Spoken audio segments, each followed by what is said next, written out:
start running the program. And I go through an example, and as I go through an example, I will explain further the new features of the auto diaphragm. So at the present moment, which we are on the 6th of April 2023, the latest version is version 3.1. So if you haven't updated to the latest version, I would suggest you to go to the help. And then you go to about, and you can click on this download latest update, and you'll be directed to the latest version of the program, and then you can download the program. Just main point is that when you click on this one, you will be directed to the latest latest version of the software installation file. So you need to uninstall the existing version and then install the new version again. So that will do the update for you. So that's the first step to check. So if you haven't updated, just make sure that you do update the program to the latest version. So since our diaphragm version 2, several new improvements and a couple of new features have been added to the program. So you will realize that as you can see right in the menus, we have these icons now that you can just go through the icons.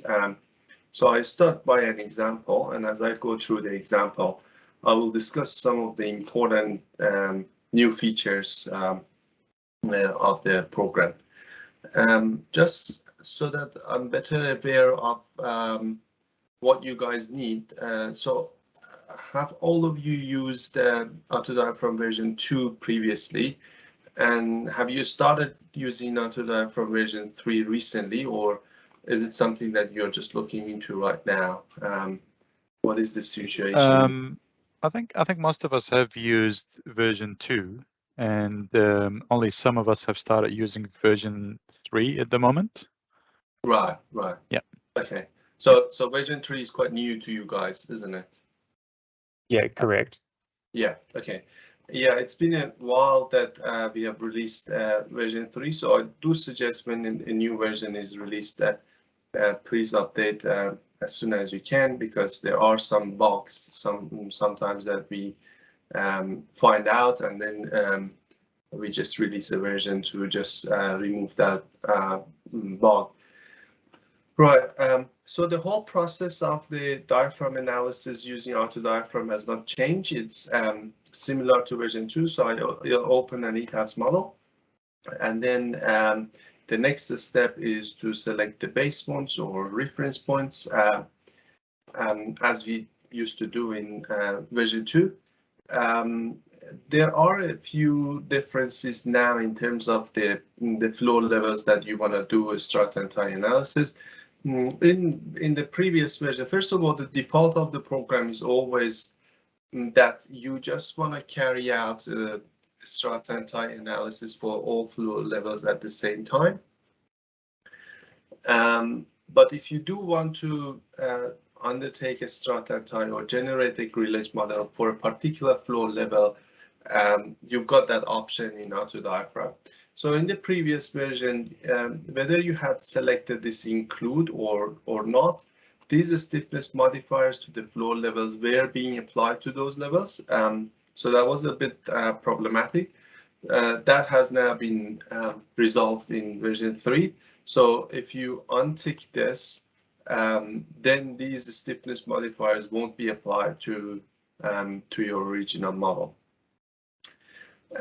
So just so that I can do this presentation quicker, I'm going to generate a grillage model only for level 1, story 1. So I exclude other levels in here, and then I go through that example. I'm not going to go through all the other options because nothing has really changed since version 2. So assume that you know what these columns are. So I go to level 1 and select a few random base points.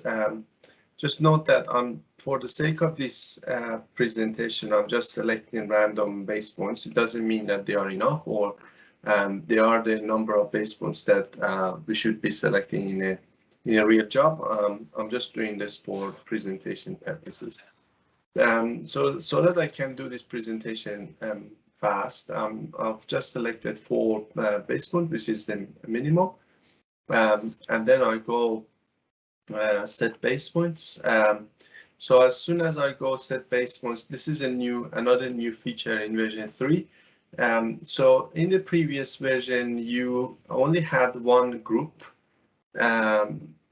defined for one of the floor levels, but now if you've got base points in different floor levels, you've also got this automatic group definition in different floor levels. So if you now go to this select group, you'll see that a group of base points for each story level has been defined.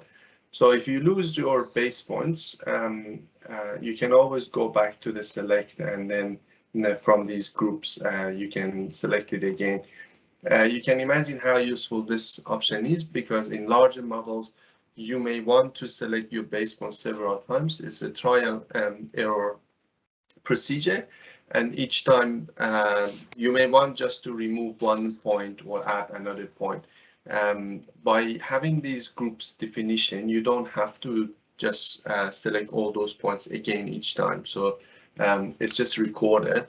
If you're not happy with it, you can go select them again and deselect or add another node to it if you want. And we've got the group for different flow levels. So you can see that this file again is named temp model. It is saved in one of the hidden folders of Windows. So I just go. Sorry, I should have gone to the save as and just save it with a different name, so that I can just proceed. I just go to my desktop, create a new folder. Here, I just go to that new folder and call it BGT model, for example. So you're aware that this is one of the first steps that you need to take in order to use this software, because the temp model, you basically won't be able to find it. And the reason that the program saves your original model with another name in another location is just to protect your original model, so that you don't lose any information from the original model. All right. Going back to the program, I have deselected these points. So I just go to the group and select the base points for level 1 again.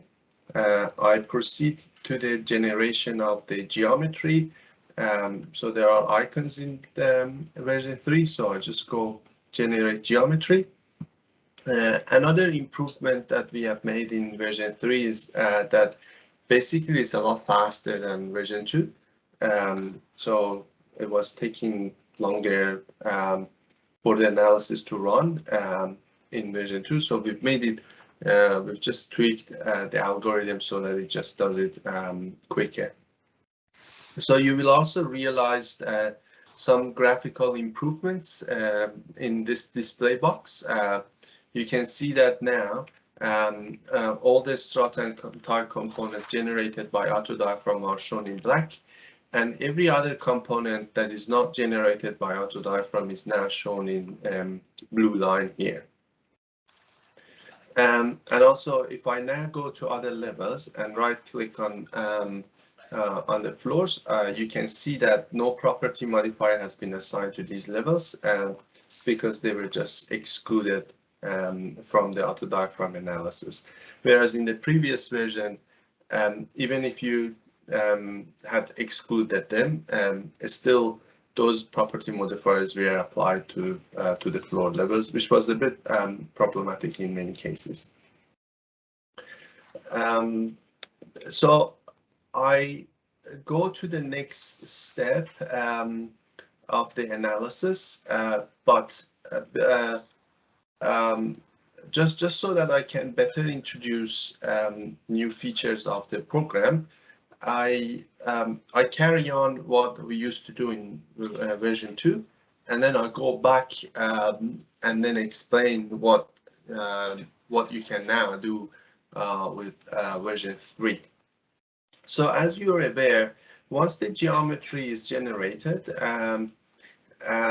first of all, it's an ETABS model. So if you're not happy with something, you can always go and edit it. You can always go and delete one component, add or remove or whatever else you would like to do. You can check the width of these sections by just simply right-clicking on it and see the section name. If you're not happy with the section size, you can always go and change them. I assume that you guys are well aware now, using AutoDiaphragm, how you can play with all these options. You can see that the width of the orthogonal components have been reduced by a factor of 0.75 in comparison to the grid spacing, because we've used this section size modifiers here, which are the default values currently suggested in NZSC guidelines.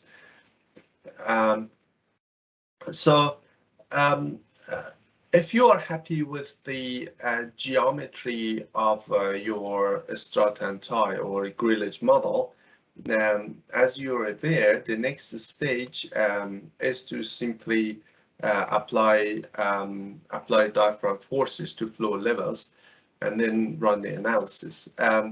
You can see that there are two new options here. The first option is align joints to edges, and the second option is to divide beams, remove double ups. Before going to the apply loads, I can probably explain to you this option that has been now added to AutoDiaphragm, and then I just proceed to the to loading, and then I come back again and explain this divide beams option. So as you can see, in AutoDiaphragm, if we have skewed edges, what AutoDiaphragm does is that it draws the strut and tie components, or it draws the grillage components up to the point that the next point will fall outside your floors. For instance, the reason that it has stopped here is that the next point, if it wanted to continue, would have fallen outside the floors. So then AutoDiaphragm has stopped generating this at this point. For a building like this example that I've chosen for this presentation, probably this is not a very big deal. It's not that important. It's not going to affect our final results much, because all is happening is that we are just missing a little bit of the floor here. But there is no lateral support for our diaphragm on this skewed lines. So that means that it's not really big deal. But there are circumstances where you've got a shear wall or some vertical supports for your diaphragm on a skewed edges.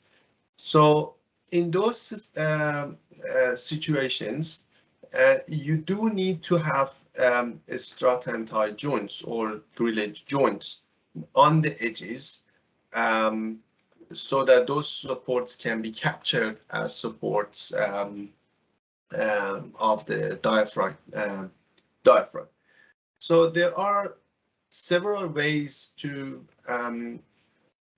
actually take that into account, or amend the grillage model so that you can have the supports on the skewed edges, or you can even have these nodes to the edges.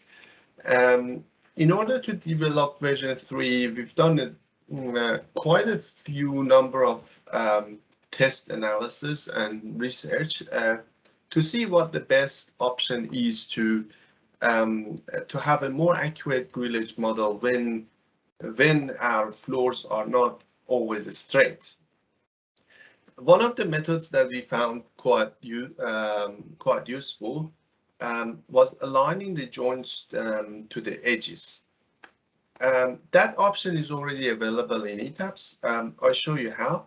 So, for example, if we want this joint to be supported or to account for this skewed edge, we can select this joint. We can also select this edge, this shell edge, and then you can go to the edit option, align joints, frames, edges, and then from this options here, you can select the align joints to nearest frame or edge, and then click apply. Sorry, I think I had selected another joint as well, so I just go undo, select this one, and select this one only, and go again. So you can see that now ETABS has just aligned that joint to this edge. So that means that now this edge is being considered in our grillage model. And if we had a support on this edge, then that support at the junction with this joint would have been considered in the analysis of our floor diaphragm. At the same time, you can imagine that if you want to do this in a larger model one by one, it's quite a difficult task to do. So just to make it easier, we've made that automatic in auto diaphragm. So if you click on this option, align joints to edges, then this is what basically the program does. So the program goes and finds in everywhere in the model where your joints are not exactly sitting on the edges of your floors, and then aligns those joints to the edges. I have to admit and warn you about using these two new options in version 3.1, because first of all, they are not perfect. So they always don't work perfectly fine in all models. So you do have to go back and check your models carefully. Secondly, using them, it's going to have some effects on the accuracy of your strut and tie components. I will explain further about it shortly. So for this particular model, I'm going to show you how it works. But I stress again that for every model, you have to very carefully use these options. And then once you use it, you do have to check if that has worked well for you or not. So for that reason, I suggest you, before using these options, you go and save this grillage. If you are completely happy with your grillage, save it in a with a different name, so that if you use this option and you're not happy about it, there's no undo option here. If you're not happy about it, at least you have not lost your original grillage model, and you can always open that grillage model again. So with that in mind, I go and click on this align joints to edges. So by clicking on that, what the program does is that it goes and first searches through all the joints, strut and tie joints in your model, and then calculates the spacing between the joints and the edges of the floors. And if they are not aligning, that means that if a joint is has got some distance to an edge and there's no other joint after that point, then it will recognize it, and then it will go, as you can see, and connects those joints to the edges. So once the process is done, you don't see that circle running around, basically. Right, is this the best option to for the issue of these not a straight joint, not a straight edges? I would say that probably not for all models and every particular projects, but for some projects it can actually work quite well. So once the process is done, you can see that in this graphical display, so we have worked quite a lot on the graphical display in version 3 to improve it. You can see that those components that have been modified are shown with a different color. This is particularly helpful if you've got a very large model, and then it's hard to find where auto diaphragm has aligned the joints. So using this graphical display, you'll be able to actually find those components that have been modified. The cons of it is that previous to doing this option, the sections defined for all these grillage components were perfect. They were exactly based on the spacing between the grillages and multiplied by these factors here.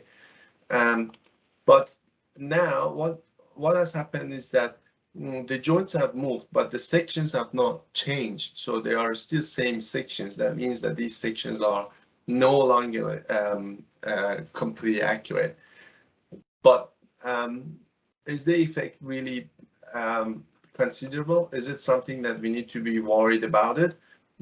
I wouldn't say so, but it's something that you need to just be mindful and checking every project. But I think for this particular example, the pros of doing this is probably more than the cons of it. So it makes sense to just carry out this procedure for this particular example. Right, so now you're familiar with one of the new features here in auto diaphragm version 3. As I mentioned before going to the next added option, I just proceed to the loading and then come back and show you how this new option works.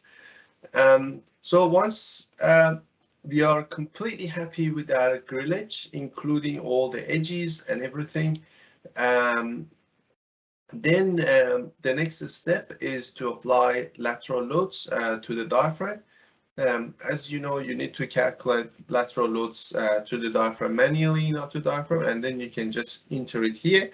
And then what auto diaphragm does that it distributes the lateral loads specified here between the strut and tie joints based on the tributary mass. I stress that distribution of the lateral loads to the strut and tie joints is based on the tributary mass and not the tributary area of each joint, which is how it should be, and it's the more accurate way. One of the major changes that we have made in auto diaphragm version 3 in comparison to version 2 is that as an example here for this building, I'm just specifying 1,000 kilonewton. This is just a random number for the lateral loads of level 1. For the case of this example, I'm not going to put lateral loads on other floor levels. I just want to so that the analysis runs faster and you can see better. I just apply load in one direction, only in the 2-story one. So I was talking about that major difference between this version and the last version. So in the previous version, version 2, when you were specifying a load, the load was distributed in accordance with the tributary mass of each strut and tie joints, and the load was distributed only to the strut and tie joints. So that means that if you had like other joints in your model, which were not part of the strut and tie joints, those joints were not getting any lateral loads. They were not included in that lateral load distribution. The difference that we have made in version 3 is that now in version 3, all the joints are considered, and lateral loads are simply distributed between all the joints in your model. So if you do not have if you do have a joint that is not part of your grillage or strut and die joints, then you have to be aware that that joint will also attract load, which we find it actually more useful in majority of the cases, but in some cases it might not be what you want. But overall, we realize that this is probably a better option to have. The other major big development that we have made in version 3 is that in version 2, you had to just apply lateral loads to the grillage model when there was a connection between ETABS and auto diaphragm. What does it mean? It means that in the previous version, if you had generated a grillage and then you close auto diaphragm software and you go and open this ETABS model again with the grillage model on it, then you were not able to go and proceed to the next stage, which was the applying the seismic loads to the model. But in this version, we have enabled that option. So that means that I can work on this model. I can just work on the generation of the geometry and generation of the grillage model as much as I can. And if I want, I can close auto diaphragm. I can save this ETABS model and come back tomorrow again, and then just open this ETABS model with the grillage already present in the model, and just use auto diaphragm to apply lateral loads between the joints. So this is one of the options that has been added to this version 3. There's quite a large number of improvements and features added to auto diaphragm 3 because it's been a long time since we have released. I tried to mention most of them, but I think I'm going to miss at the end of the day some of them. So as you start using it, you will get to know the new enhancements better. Right. Now we have defined 1,000 kilonewton, just a random number for diaphragm force on level 1. Now I'm gonna go OK. As you know, if I go to apply seismic loads in auto diaphragm, what the program does is that it starts running the model. It runs the model so that it can read the tributary mass at each joint, and then once it knows the tributary mass at each joint, it distributes the load specified here between each joint based on their tributary mass. One thing to point is that because by clicking on the apply seismic load, the program is going to run the ETABS model. If you have defined several load cases to run, it is going to run all of them, and considering that you've got a lot of new components in the model, it may take a long time to run all that load cases. So I would always suggest to come here and actually do not run all the cases and just run one case. You can just run dead load, and by doing that, you're saving a lot of time of the analysis.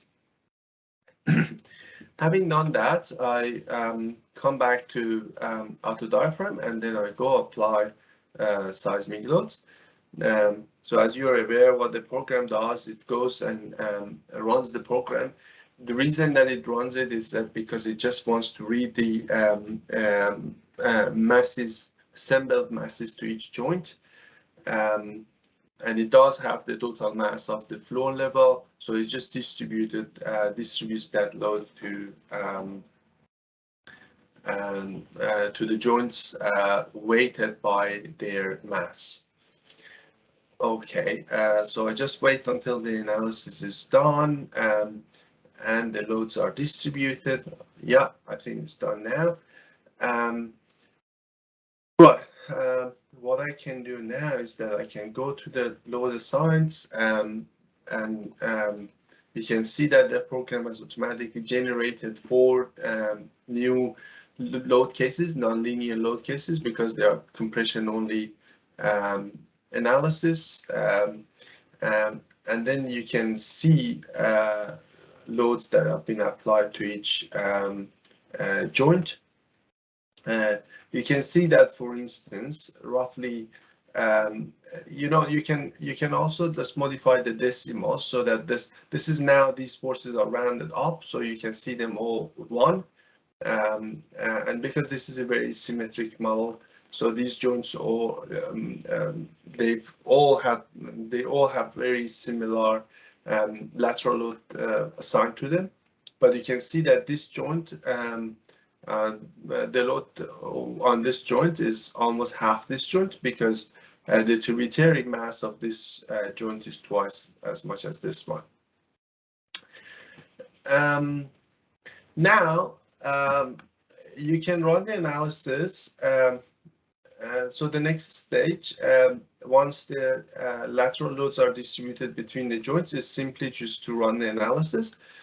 So by clicking on Analyze Model, Auto Diaphragm will go and analyze, runs the analysis, and then we can simply see the forces in our strut and tie components, and then proceed to the design of the floor diaphragm. So I'm just waiting for that analysis to complete. Yeah, it's running it quite quickly.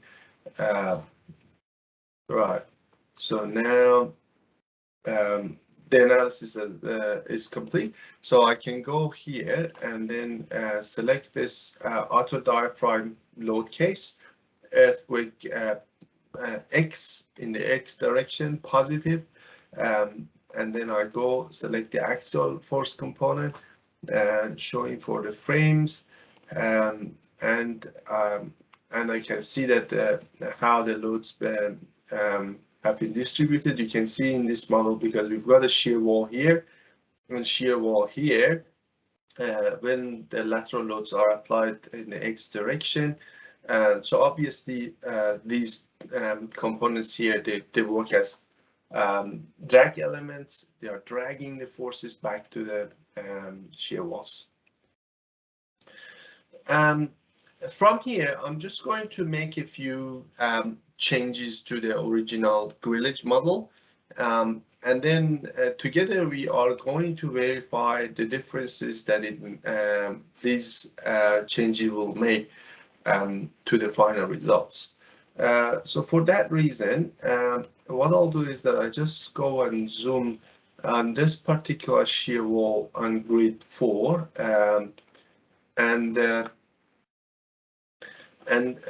together we would like to have a look at the forces here. So you can see there is 105 kilonewton load here, and these loads here are 15, 20, 90, so very close to 20 kilonewton numbers. I just take a snip of this forces here, so that when we make those changes, we read the forces again, and we can just verify the differences that it makes by doing those changes. So I just go to my snipping tool. I take a snip of this, and I just go to a Word file and save that in a Word file. My Word file is opening now. Shouldn't take long. Right, so I'm just pasting this snip here so that we have a record of it. Right. So now the analysis is complete, but there are a few important points that I didn't explain while I was doing the whole process. which you have to be very aware and you have to take into account when you're analyzing a floor diaphragm. One point that I just didn't focus on was that I go just and hide these strut and tie components so that we can just see the original model. To do that, I go to select groups. You can see that auto diaphragm automatically generates these strut and tie, G strut, G tie. And in version 3, it does it for all floor levels. So if I had a strut and tie in different floor levels, I had these group definitions for different floor levels. So I could select. I select them and go to view, make selected object invisible. So you can see that we do have beams in our original model. So one very important decision that as an engineer trying to design and analyze a floor diaphragm, you have to make is that whether you want your beam to be part of your diaphragm actions, or you just want all the actions to be on your floor slab. In a lot of cases, beams are totally connected to your floor slab, and you do want the beams to be included in your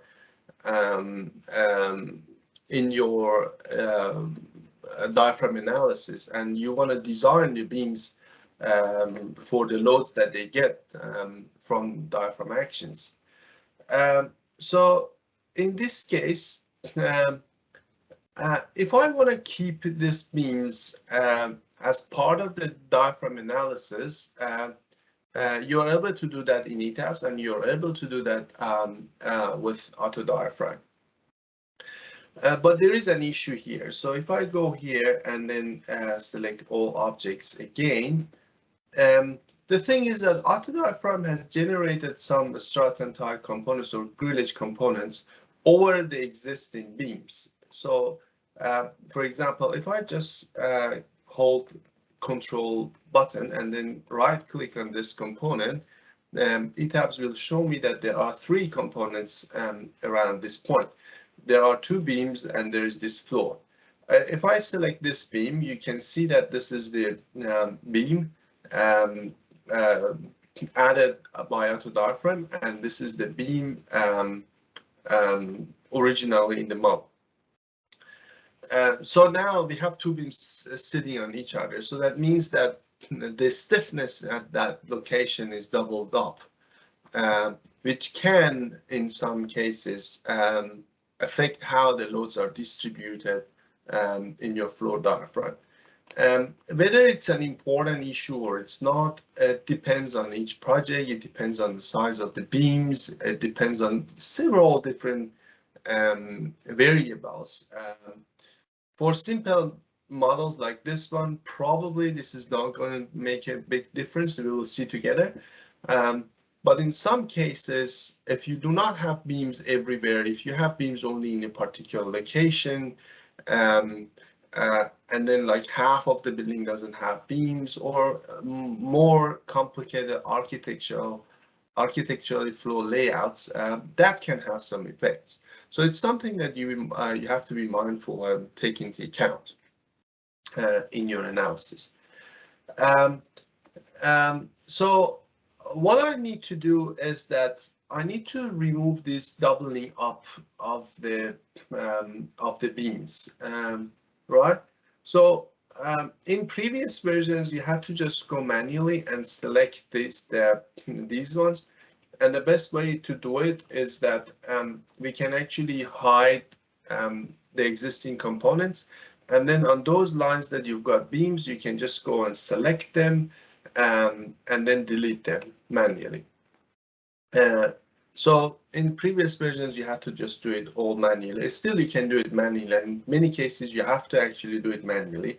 But this version 3.1, we have added this option that is called divide beams and remove double ups. So one of the tasks of this option or this icon is just to remove those double ups. So what it does is that it goes and finds out where your strut and turret components are sitting on an existing component, and then on those cases, it will delete the strut and turret component. But the issue does not stop here. There is another issue. The other issues are only when you use auto diaphragm to transfer the lateral loads to your strut and tie joints. Because as I explained, the lateral joints are distributed, the lateral forces, lateral diaphragm forces are distributed to strut and tie joints based on their tributary mass. And that tributary mass is basically calculated by ETABS, not by auto diaphragm. So if I go to display load assigns and we just review together how loads have been distributed between the joints, you can see that where we had an existing beam,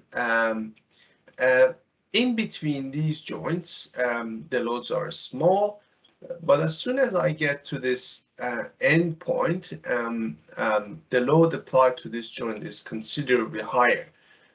Part of it makes sense because at this joint, we've got columns also. So the tributary mass of this joint is not only the floor, but also is the column.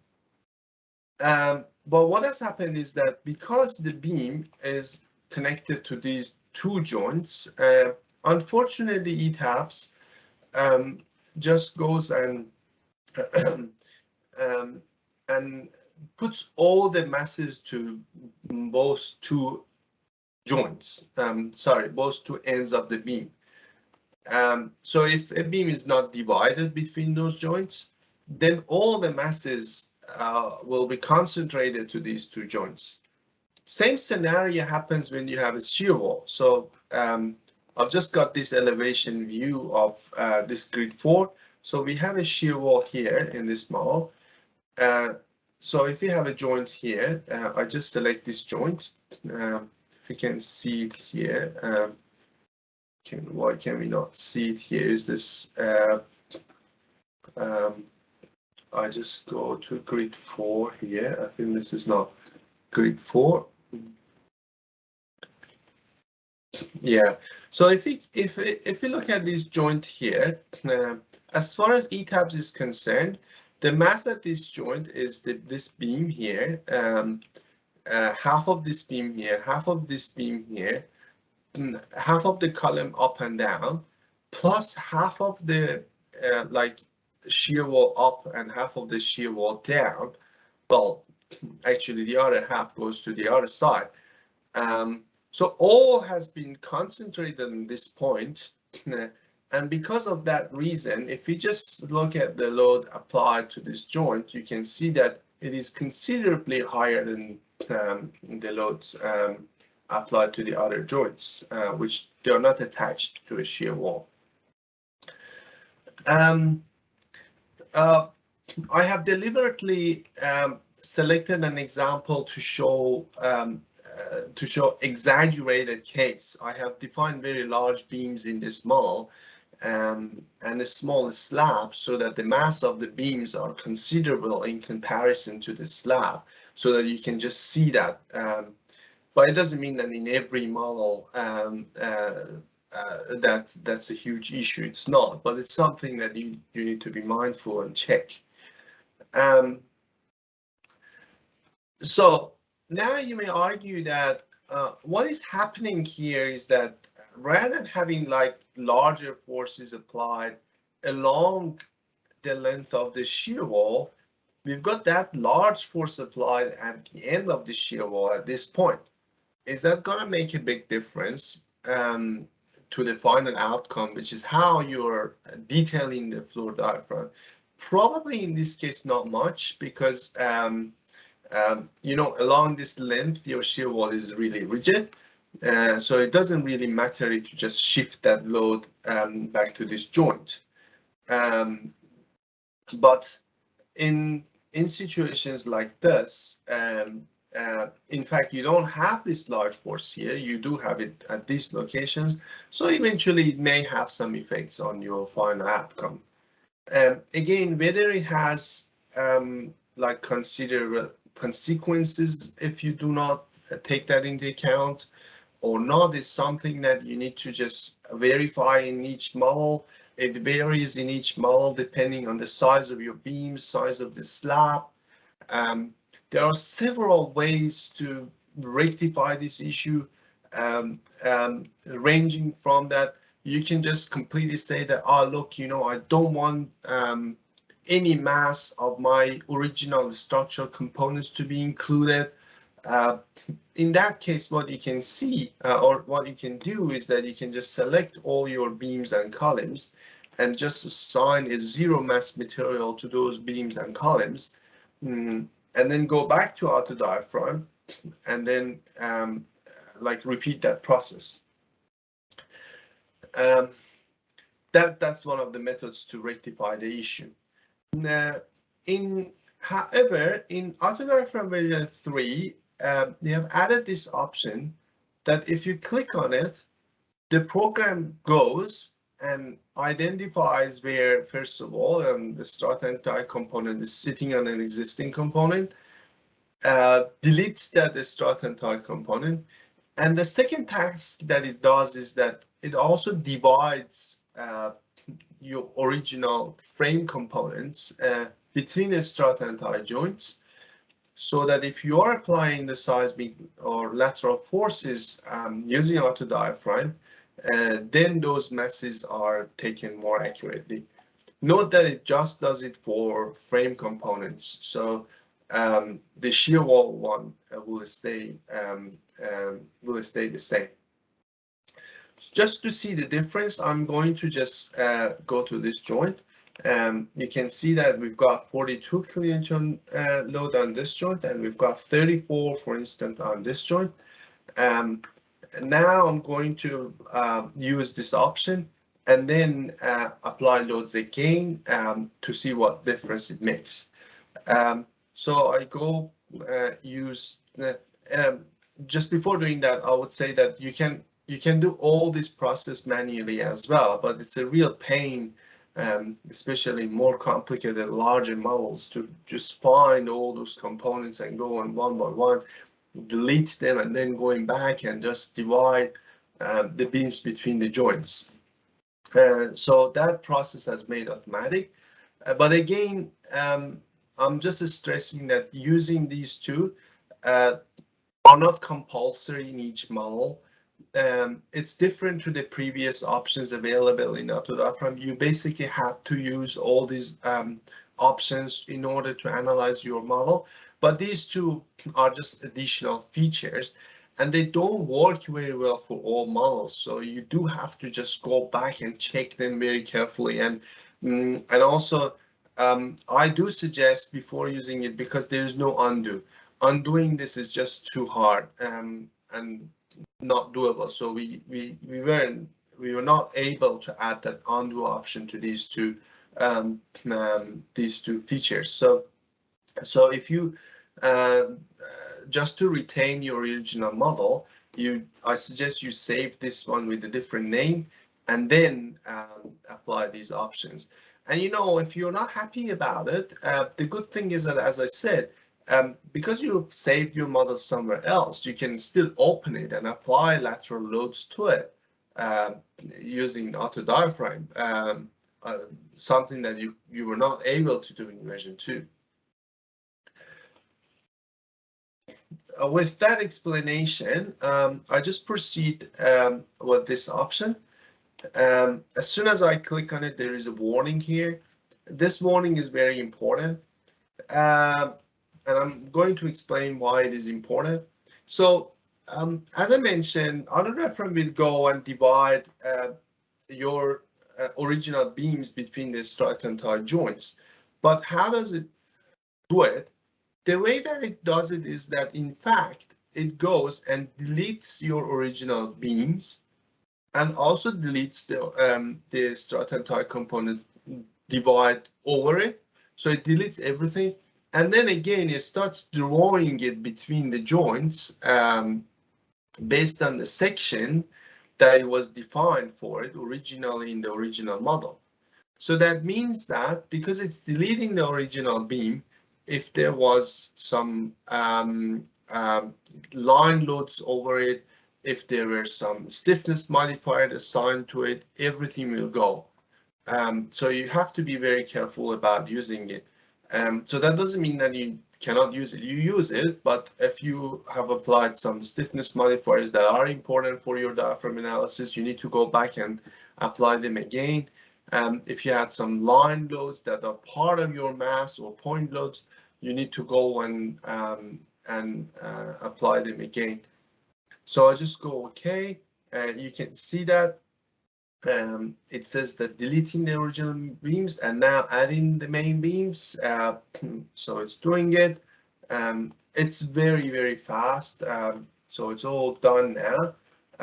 If I just go refresh, and now if I go back and click on this, you can see that there's only one component. The strut and tie component has been deleted, and that's the original beam defined here, and it's been divided between the joints. Now to see the difference that it makes, I just right click here. I see that the loads are still applied, but these are the loads that were applied previously to the model. So I just go back to the auto diaphragm and just go delete apply loads. I just delete apply loads. It will happen very quickly. So the previous loads are gone now. If I go back right click, you see that the loads are gone. I go back here, still the load is the 1000, and I just go again, apply seismic load. So by doing that, now we expect some differences between how loads are distributed. Now you can also appreciate why in this revision or version of the program, we are also showing these components other than the strut and tie components in different color, because we just want to attract the attention of the users to the fact that because you've got it in the model, that means that they are working as part of your diaphragm. Do you want that or you don't? If you don't want them, you need to delete them. If you do want them, you've got to be careful how you include them into your diaphragm analysis. So now I go to display. The new loads are applied to display, and now together we can review the loads. So I think if I recall, the load applied to this joint was 32 kilonewton. Now it's down to 5, if I'm right. It is still higher than the other nodes. The reason is that, which is expected, the reason is that half of the column up and down, the mass is also still on this node. So that's expected, and that's right. You can see that this one has come down significantly as well, but the loads applied now to this joint is more than even this joint, even though the tributary area is less. That's because the mass of the beam there has contributed to this load, and you can see that this force here, this load applied to this joint, has been reduced. I think originally it was about 40 something kilonewton. Now it's come down, but it still is much higher than the other joints, and that is because of the mass of the shear walls. If it is important for us to also take into account mass of the shear walls as well, that's also simple to do. What I do is that I just come and select this joints here, and I go select these shear walls, and I go edit shells and divide shells, and I'm going to just divide these shells at the strut and tie joints. Now that I've just divided the shear wall, now ETABS can understand that the joint, because ETABS just accumulates all the masses. It's funny how ETABS does it, because if you do not divide it, it doesn't mean that the strut and tie components or the strut and tie joints are not attached to the shear wall at these joints. If you do not divide it in the analysis, like when it does the analysis in terms of the stiffness of the components, that is taken into account. But unfortunately, for the mass, assignment of the mass, ETABS just assigns masses to the nodes or joints. So we do need to have the joints here. So I go back to outer diaphragm again, and then I just delete the apply loads again, this time, so that we can also include or exclude that total mass of the shear wall accumulated on one joint. So now you can see that all the loads are gone again. Back again, apply seismic loads and see how much difference it makes once we have also divided the shear wall at this joint. So it's running the analysis. One thing that we are doing, and currently we are working on it, is that we'd like to be able to apply seismic loads without needing to run the program again to save a lot of time. So that will come soon in the new version. So I just go here. Now that the new loads are applied, I just go here to assign joint loads, and then you can see how the loads at each joint. Now at these joints the load increased, and at this joint the load decreased. Still, the load on this joint is higher than the other joints expected, because we've got the columns and the mass of the columns contributing to it. I just run the analysis, and I just want to see and compare. You know, this is the original results that we had. Now I'm just running it after all those modifications, and we just very quickly compare the results for this particular example model, which is a very simple model to see how much difference it has made. But again, I stress that this is something that you have to investigate in each project. It depends on each project on several different variables. Right. So go here, and now we go to read the forces. So in this particular one here, for example, now we have 126. I think previously we had fairly close to this number. I think it was just 100. Yeah, I can't read it, unfortunately, but it was a very close number. So eventually, all those changes didn't make a big difference for this model. So if we just read one of those vertical components, it's about 25 kilonewton. In the previous one, it was 18 and 19. So a little bit of difference.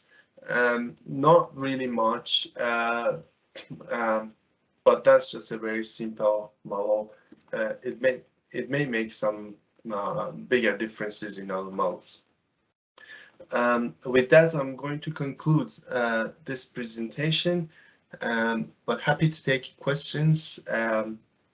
And sorry that it took a bit long, especially just before the long weekend. So hopefully you can go and digest all this information during the long weekend and have fun with it. Right, any questions? I didn't have any questions. Did anyone else?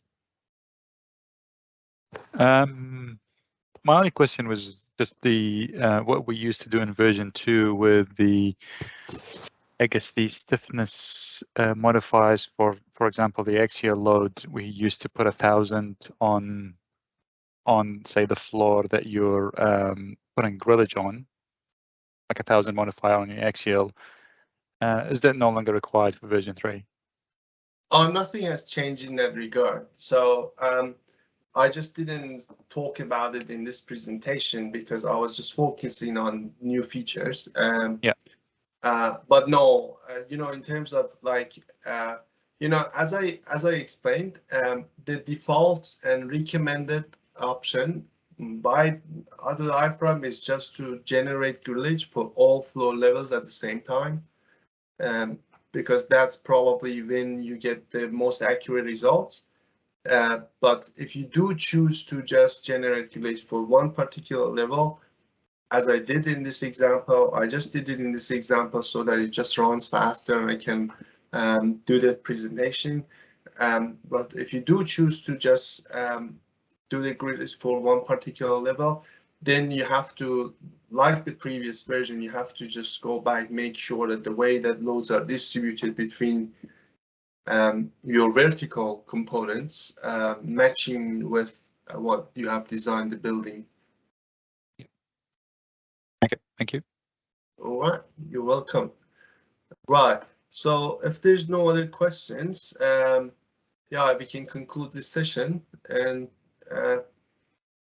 yeah, hopefully you can enjoy the new features. And if there is any questions or you've got any feedback, if you come up with bugs or you're stuck in a project and you want some assistance, always happy to answer questions as much as I can and my time allows.